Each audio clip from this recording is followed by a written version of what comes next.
Assalamualaikum warahmatullahi wabarakatuh. Saya Marfufian.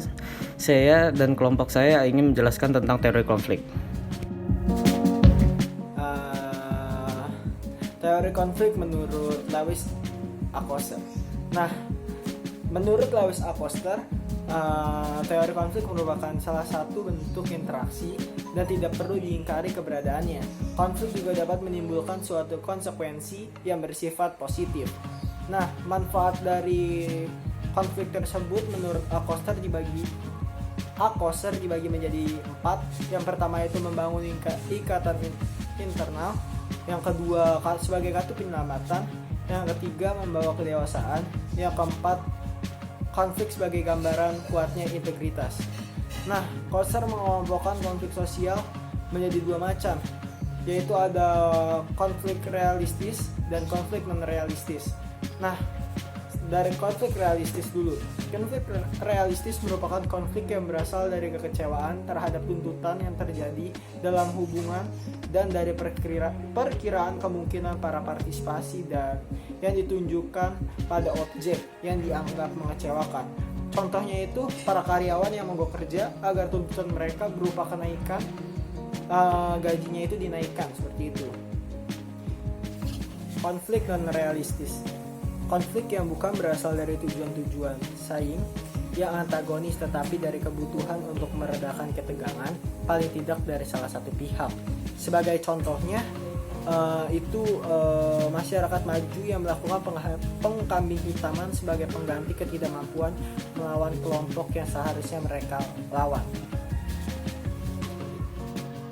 Teori konflik adalah teori yang memandang bahwa perubahan sosial tidak terjadi melalui proses penyesuaian nilai-nilai yang membawa perubahan, tetapi terjadi akibat konflik yang menghasilkan kompromi-kompromi yang berbeda dengan kondisi semula.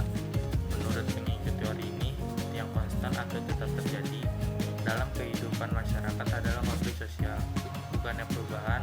Perubahan hanyalah merupakan akibat dari adanya konflik dalam masyarakat, yakni terjadinya pertentangan antara kelompok penguasa dan kelompok yang tertindas. Oleh karena konflik sosial berlangsung secara terus-menerus, maka perubahan pun juga demikian adanya.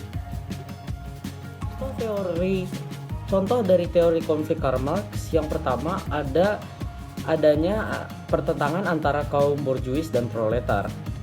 Marx melihat bahwa kaum proletar selaku buruh akan terus menentang kaum borjuis selaku pemilik alat produksi. Ketidakadilan yang dilakukan kaum borjuis akan membuat kaum proletar bergerak melakukan perlawanan. Eksploitasi pekerja dengan umum upah minim akan menjadi salah satu faktor penyebabnya.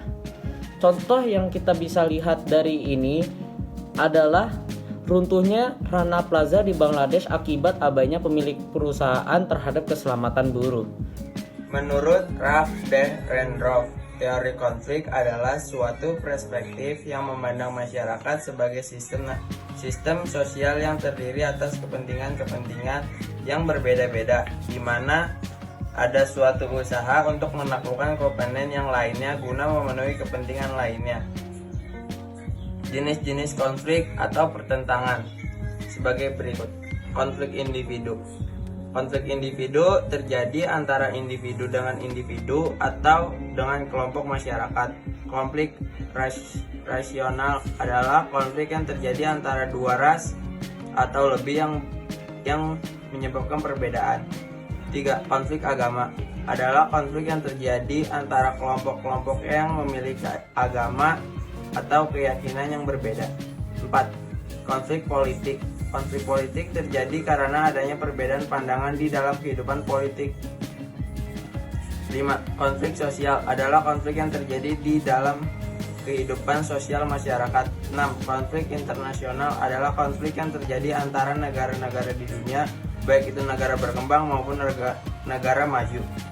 Contoh konflik menurut Ralph D. Rendorf yaitu dekomposisi modal, dekomposisi tenaga kerja, munculnya kelas menengah baru, munculnya kesetaraan, dan pertumbuhan mobilitas sosial.